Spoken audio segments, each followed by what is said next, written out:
السلام علیکم ورحمۃ اللہ وبرکاتہ۔ الحمد للہ رب العالمین والصلاة والسلام علی سید الانبیاء والمرسلین وعلى آلہ واصحابہ اجمعین، اما بعد، قال اللہ تبارک وتعالی فی کلامہ المجید والفرقان الحمید، اعوذ باللہ من الشیطان الرجیم، بسم اللہ الرحمن الرحیم، انما اموالکم واولادکم فتنہ واللہ عنده اجر عظیم۔ وقال في موضع آخر یا ایھا الذین آمنوا لا تلہکم اموالکم ولا اولادکم عن ذکر اللہ ومن يفعل ذلك فأولئك هم الخاسرون۔ صدق اللہ العظیم۔ وقال النبی صلی اللہ علیہ وسلم کن فی الدنیا کأنک غریب او عابر سبیل۔ صدق سبحانہ۔ حضرات سامعین اور گھر میں بیٹھ کر سننے والی مائیں اور بہنیں،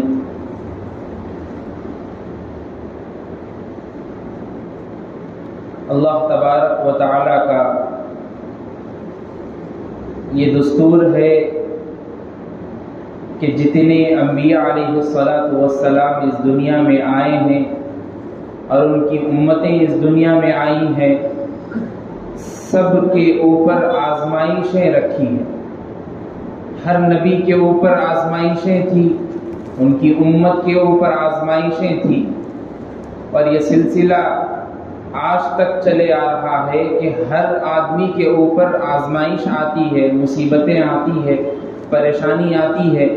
اس لیے اللہ تبارک و تعالیٰ نے قرآن مجید میں ارشاد فرمایا انما اموالکم و اولادکم فتنہ، کہ تمہارا مال اور تمہاری اولاد تمہارے لیے آزمائش ہے، ایک فتنہ ہے۔ اس آیت کریمہ میں دو چیزوں کی طرف اللہ تبارک و تعالی نے امت کو اس بات کی طرف متوجہ کیا کہ جس اولاد کو تم چاہتے ہو، جس مال کو تم چاہتے ہو، وہ دو بھی چیزیں تمہارے لیے آزمائش کا باعث ہے۔ یعنی اگر تم مال کے پیچھے اتنے زیادہ پڑے رہے، اگر اپنی اولاد سے محبت میں اتنی زیادہ ان سے محبت پیدا کرتے رہے، تو تمہارے دین سے، ایمان سے دوری کا سبب بھی یہی چیزیں بنی۔ اور بھی اللہ تبارک و تعالیٰ نے قرآن مجید میں ارشاد فرمایا یا ایھا الذین آمنوا لا تلہکم اموالکم ولا اولادکم عن ذکر اللہ۔ اے ایمان والو، تمہارا مال، تمہاری اولاد تمہیں اللہ کے ذکر سے غافل نہ کر دے، یاد رکھو۔ ومن یفعل ذلک، اور جو شخص ایسا کرے گا، فاولئک هم الخاسرون، تو وہ لوگ خسارے میں ہوں گے۔ اس آیت سے بھی ہم کو معلوم ہو رہا ہے کہ اللہ تبارک و تعالیٰ دو چیزوں کی طرف ہم کو متوجہ کرنا چاہتے ہیں کہ دو چیزیں ایسی ہیں جن سے انسان کو سب سے زیادہ محبت پیدا ہو جاتی، اس کی طرف مائل ہو جاتا ہے، اس کی لالچ میں پڑ جاتا ہے، اس کی طرف اس کا دل بڑھتے رہتا ہے۔ وہ دو چیزیں، ایک اولاد ہے، ایک مال ہے۔ اور ایک چیز یہ سمجھ لینا بھی ضروری ہے کہ اللہ تبارک و تعالیٰ نے قرآن مجید میں فتنے کا لفظ استعمال کی، انما اموالکم و اولادکم فتنہ۔ یہاں پر علامہ آلوسی رحمۃ اللہ علیہ نے، بڑے مفسر قرآن ہیں، وہ فرماتے ہیں کہ یہاں فتنے سے مراد وہ فتنہ نہیں ہے جو دنیا میں ہم دیکھتے رہتے ہیں، فتنے سے مراد یہاں آزمائش ہے، کہ اگر تم اس آزمائش میں کامیاب ہو گئے تو آگے اللہ تعالیٰ اور راستے پیدا کریں۔ اگر اس آزمائش میں تم مبتلا ہو گئے، اسی مال کے چکر میں پڑے رہے، اپنی اولاد سے ایسی محبت میں غلو ہو گئی کہ ان کے دین کا کوئی فکر نہیں ہے، ان کے ایمان کی کچھ فکر نہیں ہے، ان کی تعلیم کی کچھ فکر نہیں ہے، صرف محبت میں ڈوب گئے، تو یاد رکھو تمہاری نسل بھی برباد ہو جائے گی اور تم بھی برباد ہو جاؤ۔ اس لیے آزمائش کا لفظ استعمال کیا۔ اور بارہا جگہ پر قرآن مجید میں اللہ تبارک و تعالیٰ نے مال کے فتنے کو سب سے پہلے ذکر کیا، اولاد سے پہلے، اس لیے کہ آدمی کی جو دل کی تمنا ہوتی ہے، وہ دل کی جو لالچ ہوتی ہے، وہ پیسوں کی طرف مائل ہوتی ہے۔ جہاں پر بھی کوئی آدمی پیسہ دیکھتا ہے تو سب سے پہلے اس کا اٹریکٹ وہاں پر جاتا ہے، اس کا دل، اس کا دماغ، اس کی آنکھیں اس طرف متوجہ ہو جاتی ہے کہ بھائی ادھر پیسہ ہے تو ادھر جانا ہے، یہاں تو دین ایمان یہ بعد میں سیکھ سکتے ہیں، یہ پیسہ پہلے آتا ہے۔ اس لیے اللہ تبارک و تعالیٰ نے قرآن مجید میں پہلے مال کے بارے میں ذکر کیا کہ مال تمہارے لیے آزمائش ہے، فتنے کا سبب ہے، مصیبت کا سبب ہے، خسارے میں جانے والے اگر کوئی آدمی اس کے پیچھے پڑا رہا۔ اور اللہ کے رسول صلی اللہ علیہ وسلم نے بھی ارشاد فرمایا، جامعہ ترمذی کی حدیث ہے، اللہ کے رسول صلی اللہ علیہ وسلم ارشاد فرماتے ہیں، حضرت عیاض رضی اللہ تعالیٰ عنہ نے فرمایا، ایک مرتبہ اللہ کے رسول صلی اللہ علیہ وسلم کو میں نے ارشاد فرماتے ہوئے سنا کہ آپ نے ارشاد فرمایا، ہر نبیوں کی امتوں کو آزمائشیں رکھی گئی ہے، ان کو آزمائشیں دی گئی ہے، لیکن میری امت کی آزمائش ان کے مال میں ہے، ان کا فتنہ ان کے مال میں ہے۔ یعنی اللہ کے رسول صلی اللہ علیہ وسلم نے بھی پوری امت کو بتا دیا تھا کہ اگر دین، ان کے دین کو کھوکھلا کرنا ہے، ان کے دین کو برباد کرنا ہے، ان کے ایمان کو خسارے میں ڈالنا ہے تو ان کو مال کی طرف متوجہ کر دے، اور وہ بھی ایسا ہی رہا۔ آپ دیکھیے اپنے اس حیدرآباد جیسی سٹی میں آپ دیکھ لیجئے کہ کئی لوگ اپنے ایمان کا سودا کر رہے ہیں صرف مال کے خاطر، پیسوں کے خاطر، جائیداد کے خاطر، پراپرٹی کے خاطر، زمین اور ایسی فلاں چیزیں جو اس کو دنیا میں کام آنے والی نہیں ہے، آخرت میں اس کو لے کر جانا نہیں ہے، ان چیزوں کی طرف متوجہ ہو کے اپنے ایمان کو تباہ و برباد کر دو۔ اور وہی صحابہ کی ایمانی جوش کو آپ دیکھیے، اللہ کے رسول صلی اللہ علیہ وسلم کی وہ ٹیم، وہ صحابہ رضوان اللہ علیہم اجمعین کی جماعت، جن کو ایمان سے اتنی محبت تھی کہ انہوں نے اپنے گھر میں رہنے کے لیے ذاتی مکان بھی کبھی تعمیر نہیں کیا۔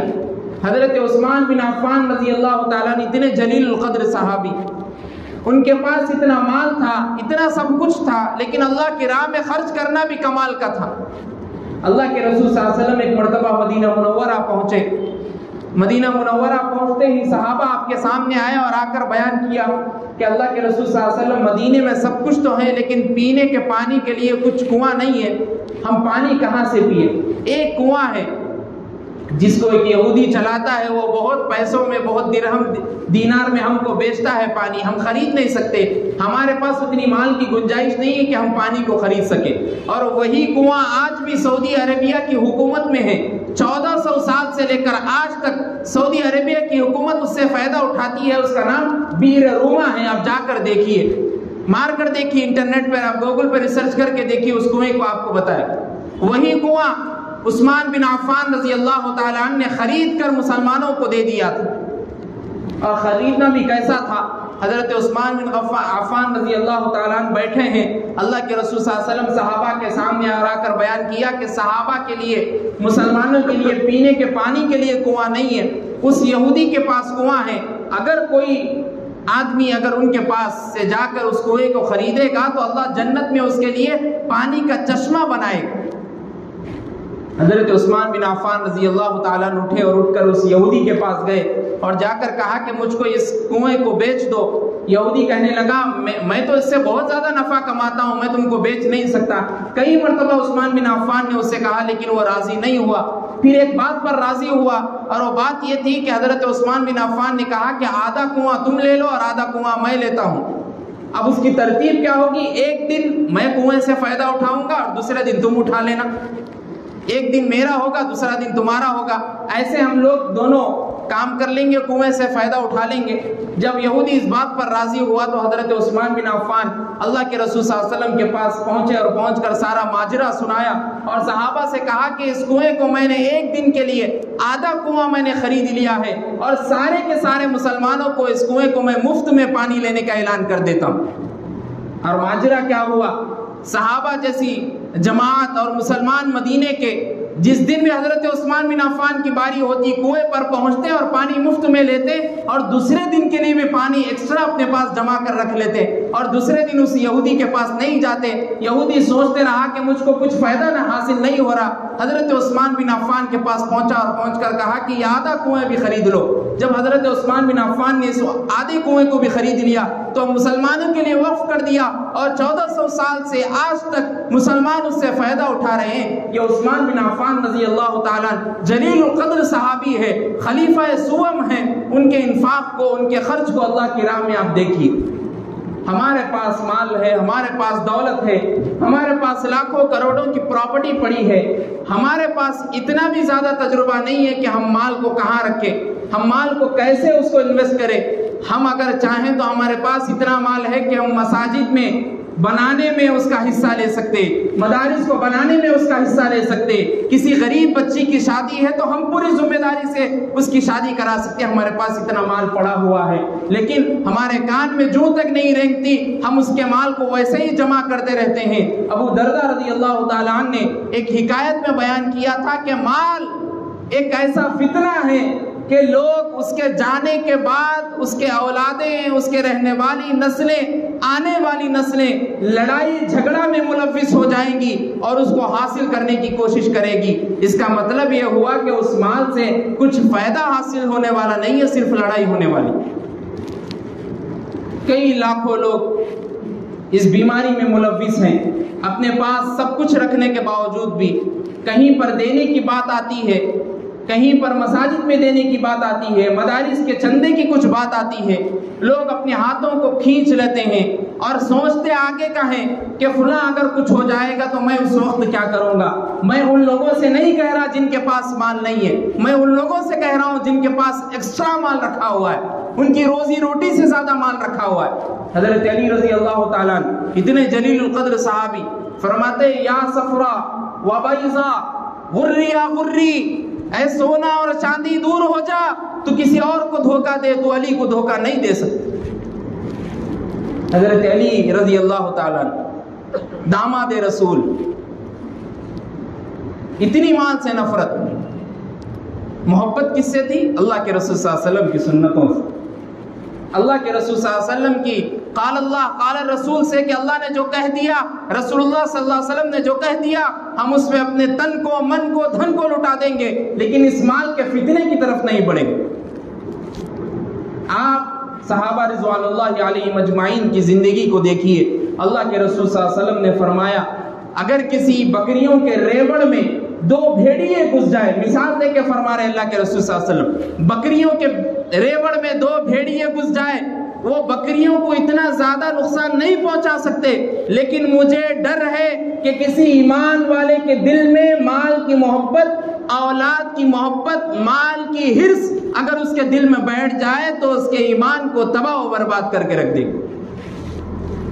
مثال دے کے اللہ کے رسول صلی اللہ علیہ وسلم نے فرمایا، متوجہ کرنا چاہتے ہیں، پوری امت کو ڈرانا چاہتے ہیں کہ مال تمہارے کام آنے والا نہیں ہے، یہ پیسہ تمہارا کام آنے والا نہیں ہے، تمہاری نیکیاں، تمہارا اعمال کام آئیں گے۔ قبر میں جانے کے بعد تمہاری پراپرٹی کی کتنی آپ کے پاس پیسہ ہے، کتنا آپ کے پاس مال ہے، کتنی آپ کے پاس دولت ہے، فرشتے ان چیزوں کو نہیں دیکھیں گے۔ اور وہی قبر کے عذاب کو اللہ کے رسول صلی اللہ علیہ وسلم نے فرمایا ما رأیت منظرا قط الا والقبر افظع من، میں نے قبر سے زیادہ خوفناک کوئی منظر نہیں دیکھا، اتنا زیادہ خوفناک منظر۔ جبھی بھی مدینہ منورہ کے پاس سے اللہ کے رسول صلی اللہ علیہ وسلم گزرتے اور کھڑے ہوتے قبرستان میں اور روتے رہتے، حضرت عثمان بن عفان کہتے ہیں میں اللہ کے رسول صلی اللہ علیہ وسلم کے چہرے انور کو دیکھتا، آپ کے آنسو آنکھ سے نکل کر داڑھی میں تر ہو جاتی تھی، آپ کی داڑھی، اتنا آپ روتے تھے، اور فرماتے تھے عثمان ما رأیت منظرا، میں نے اس سے زیادہ خطرناک قبر کا منظر کہیں نہیں دیکھا۔ اتنی زیادہ خطرناک عذابات۔ اور وہاں پر آپ کے مال سے کچھ لینا دینا نہیں، وہاں پر آپ کی پراپرٹی سے کچھ لینا دینا نہیں، وہاں پر آپ کے پیسے سے کچھ لینا دینا نہیں، وہاں پر آپ کی اولاد سے کچھ لینا دینا نہیں، آپ کا نامہ اعمال آپ کے ساتھ جائیں گا۔ اور وہی اگر آپ نے آپ کے بچوں کو دینی تعلیم کی، اچھی سے اچھا ہی تعلیم دی، اور وہ لوگ اتنا اچھا پڑھنے میں لگ گئے تو ان کے پڑھانے سے تم کو بھی فائدہ ہو۔ اور کئی لوگ آج کل تو ایسا ماجرا ہو گیا کہ اولاد سے محبت میں اتنے زیادہ ماں باپ نافرمانیاں کرتے ہیں، اتنے زیادہ حرام کام کی طرف متوجہ ہوتے، اللہ بچائے۔ بیٹا جو کہتا ہے، بیٹا تو ابھی بچپن میں ہے، اس کو کچھ معلومات نہیں ہے، بیٹا کہہ دیا کہ امی ابا میرے کو تھیٹر کو لے کے چلو، فلم دیکھنا ہے، ماں باپ راضی ہو گئے۔ بیٹا بول دیا کہ فلاں شاپنگ مال کو جانا ہے، ہم وہاں دیکھیں گے، ماں باپ راضی ہو گئے۔ بیٹے کی محبت میں آپ اتنا زیادہ مت پڑیے۔ والدین کا حق بیٹے پر یہ ہے کہ اس کو اچھائی سے رکھے، دین کی تعلیم دے، آنے والی نسلوں کو فائدہ پہنچا سکے، یہ حق ہے۔ یہ حق نہیں ہے کہ اس کو لے کے جا کر فلم دکھائے، یہ حق نہیں ہے کہ اس کو لے کے جا کر ایسی عیاشی کی جگہ پر پھرائے کہ بعد میں بچے کی ذہنیت میں یہ بات بیٹھ جائے کہ میرے ماں باپ مجھ کو خود اپنا ہاتھ پکڑ کر لے کر آئے تھے اور میں بڑا ہو کر بھی یہیں جاؤں۔ اتنی بھی زیادہ مت پڑیے۔ اللہ کے رسول صلی اللہ علیہ وسلم نے مال کے بارے میں بھی فرمایا اور کہا، اللہ کے رسول صلی اللہ علیہ وسلم سے پوچھا گیا کہ سب سے زیادہ بدبخت آدمی کون ہے؟ اللہ کے رسول صلی اللہ علیہ وسلم نے فرمایا، جس کے پاس مال ہو، مالدار ہو۔ معلوم یہ ہوا کہ اگر مال رکھنے سے آدمی کی عزت بڑھتی نہیں، عزت کم ہوتی ہے۔ دنیا والوں کے سامنے تو عزت ہو جائے گی، ایک دن کے واسطے لوگ آپ کو سلام کر دیں گے، ایک دن کے واسطے لوگ آپ کے سامنے جھک جائیں گے، لیکن یاد رکھو اللہ اور اس کے رسول صلی اللہ علیہ وسلم کی نظر میں آپ کچھ نہیں، آپ کی حیثیت کچھ نہیں ہے۔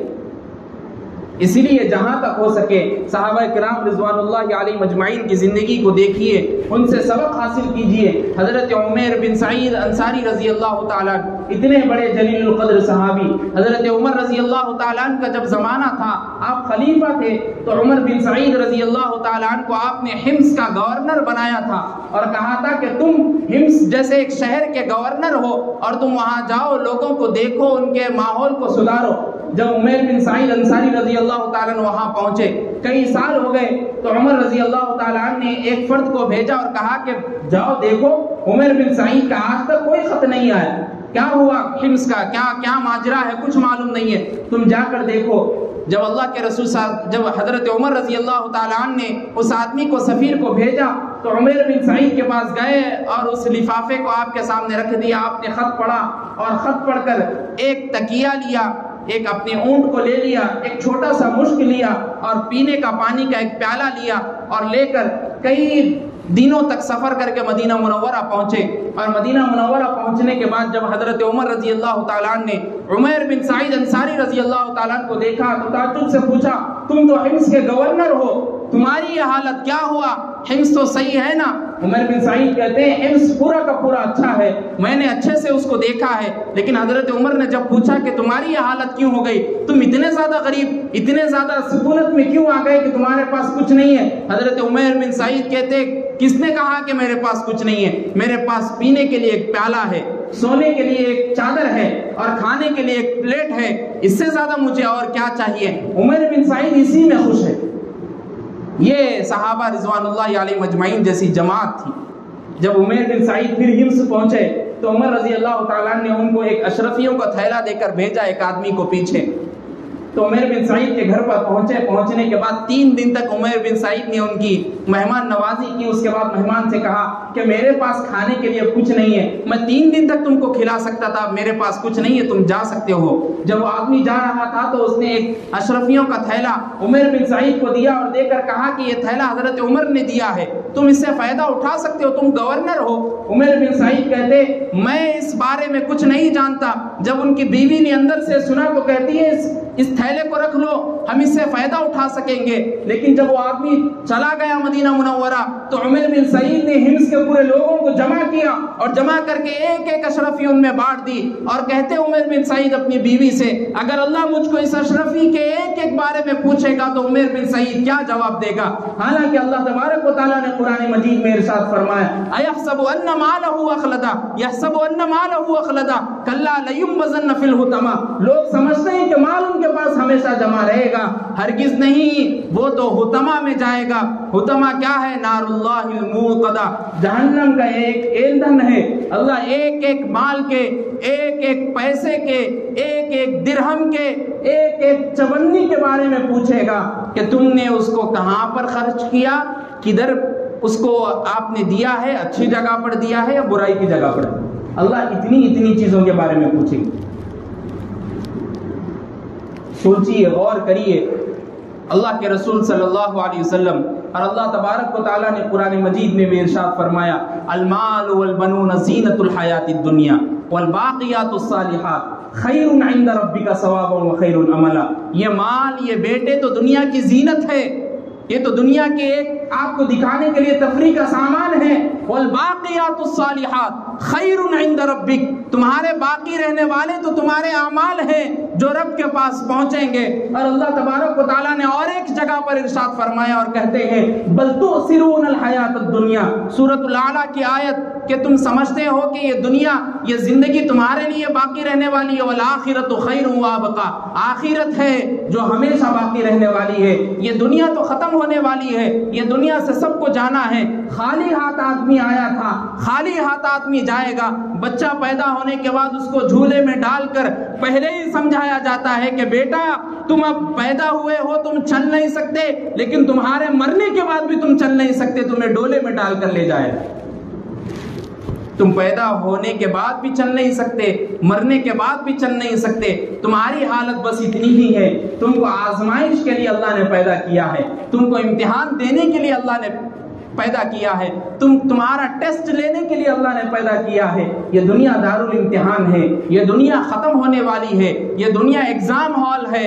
ہر ایک کو یہاں پر پاس ہو کے جانا ہے، فیل ہو کے اگر کوئی آدمی جائے گا تو قبر اس کے انتظار میں ہے۔ اگر وہی آدمی، برا آدمی قبر میں جاتا ہے تو قبر کہتی ہے تیرا آنا نامبارک ہو، تو میرے اوپر اکڑ کر چلتا تھا، آج میں تجھ کو بتاتی ہوں میرے اندر کتنی طاقت ہے، میں کتنی خوفناک ہوں، میں کتنی خطرناک ہوں۔ وہی قبر اس کو ایسے دباتی ہے کہ دائیں طرف کی پھسلی بائیں طرف کی پھسلی میں آ جاتی ہے، اور بائیں طرف کی پھسلی دائیں طرف کی پھسلی میں آ جاتی ہے۔ آپ سوچئے، ایک آدمی زندہ ہے، مردہ آدمی کے ساتھ نہیں ہو رہا ہے، اس کے اندر روح ہے، جسم ہے، سب کچھ ہے، وہ آدمی چلا چلا کر کہتا ہے کہ بچاؤ بچاؤ کوئی ہے، قبر سے آواز آنے والی نہیں ہے، ہا لا ادری، ہائے افسوس جانتا نہیں ہے۔ اتنی زیادہ خطرناک قبر کا منظر، اور ہم مال کے پیچھے پڑے ہیں۔ ہم اس مال کو ہمیشہ زندگی بھر اپنے سامنے رکھنے کے لیے پڑے ہیں۔ لوگ 4 6 اکاؤنٹ کھلا کر رکھے ہیں، سب کے پاس مال و دولت کا انبار پڑا ہے، لیکن کہیں پر کسی غریب مسکین کو دیکھتے ہیں، فقیر کو دیکھتے ہیں تو کسی کا اتنا ہاتھ نہیں بڑھتا کہ بھائی اس کو دیکھ کر اپنے پاس جتنی مال ہے اس کی کچھ ہیلپ کر سکوں۔ کئی لوگ، کئی خواتین مانگتے ہوئے روڈوں پر کھڑی رہتی ہیں، ان کا دل اس طرف متوجہ نہیں ہوتا۔ کئی جگہ پر میں خود بھی پوچھتا ہوں کہ ماں تم کیوں نکلے، آپ کی اتنی کیا طاقت ہو گئی کہ تم گھر سے مانگنے کے لیے نکلے؟ تو ماں کہتی ہے کہ بیٹا ایک نوجوان ہے، ہاسپٹل میں پڑا ہوا ہے، ایک ہی بیٹا ہے، اب کمائے تو کہاں سے لائے، میں ایک ہوں، اب میں ایک ہی کام کر سکتی ہوں، کسی سے مانگ لوں تاکہ میرے بچے کی ہیلپ ہو سکے۔ آپ ویسے لوگوں کو دیکھیے، ان لوگوں کی مدد کیجئے، آپ کا پیسہ آپ کے لیے فتنہ نہ بنے، اس بارے میں سوچئے، اس پیسے سے آپ کو فائدہ ہو، دنیا میں بھی ہو آخرت میں بھی ہو۔ اگر ان چیزوں کی طرف آپ بڑھیں گے اور کسی مدرسے میں جا کر ایک حافظ قرآن بچے کی آپ کفالت کریں گے، اگر وہی بچہ حافظ قرآن رہے گا اور وہی بچہ قرآن پڑھنے والا ہوگا، دین کا داعی بنے گا، عالم بنے گا، ایک عالم کو سدھارنے والا عالم بنے گا، مفتی بنے گا، تمہارے اس کفالت کی ذمہ داری سے اس بچے نے لاکھوں لوگوں کو دین کے راستے پر لے کر آیا ہوگا، تو یاد رکھو تمہارا پیسہ تم کو جنت میں لے جائے گا، جہنم میں نہیں۔ اس طرف متوجہ ہوئیے۔ آج ہمارے مسلمان کا معاشرہ، مسلم کمیونٹی اور مسلم معاشرہ اس لیے پیچھے ہے کہ ایک دوسرے کی مدد کرنا ہمارے سے نہیں ہوتا، کسی غیر کی مدد کی طرف ہم جاتے ہیں لیکن ہمارے مسلمان بھائیوں کی طرف ہم نہیں دیکھتے۔ ہمارے مسلمان طبقے میں، ہمارے گلی محلے میں کئی دنوں تک ایک گھر میں گوشت نہیں بنتا، ہماری نظر اس طرف نہیں جاتی، ہم روزانہ بریانی اور گوشت کھاتے ہیں، اس کے مزہ اور اس کے بو، اس کی سونگنے کی خوشبو ان کے کانوں میں محسوس ہوتی ہے، لیکن وہ لوگوں کے پاس پیسہ نہیں ہے، اتنا لا کر نہیں دے سکتے، اور ہمارے پاس مال ہے، دولت ہے، ہم اچھے سے اچھا، چھوٹے کا بڑے کا سب کچھ گوشت کھاتے ہیں، لیکن ہمارے پاس اتنا، ہاتھ میں اتنا پیسہ رہنے کے باوجود بھی ہم جا کر ان کو نہیں دے سکتے، اور لوگ یہی سوچتے ہیں کہ اگر ہم اس کو دے دیں گے تو ہمارے پاس مال ختم ہو جائے گا۔ ایسی بات نہیں ہے، تمہارے 1 روپیہ دینے سے، اللہ کے رسول صلی اللہ علیہ وسلم فرماتے اگر دین کے راستے میں کسی غریب کی مدد کرتے ہوئے انفاق فی سبیل اللہ، اللہ کی راہ میں کسی نے خرچ کیا ہے تو اس کے 1 روپے کے بدلے میں 10 گنا بڑھ کے اجر لکھ دیا جائے گا۔ یعنی مطلب کسی کو آپ نے 1 روپیہ دیا تو آپ کے نیکیوں میں 10 روپے لکھ دیے جائیں گے۔ آپ سوچئے کسی کو آپ نے 1000 روپے دے دیے، 10,000 روپے آپ کے مقدر میں لکھ دیے گئے۔ ایسے سوچیے آپ، وہاں پر پیسہ کام آنے والا نہیں ہے، وہاں پر نیکیاں کام آئیں گے، وہاں پر اچھائی کے اعمال کام آئیں گے۔ اپنے دلوں کو راغب کیجئے، اللہ کی محبت کی طرف بڑھیے، رسول اللہ صلی اللہ علیہ وسلم کے فرمان کے مطابق اپنی زندگی کو گزارنے کی کوشش کریے۔ اللہ تعالیٰ سے دعا کیجئے کہ اللہ ہم سب کو کہنے سننے سے زیادہ عمل کی توفیق عطا فرمائے، اور جب تک اس دنیا میں رہیں مال اور اس کی محبت میں فتنے اور اس کی محبت میں گرنے سے، پڑھنے سے بچائے رکھے۔ جو حضرات سنتیں نہ پڑھے ہوں وہ سنتیں ادا کریں۔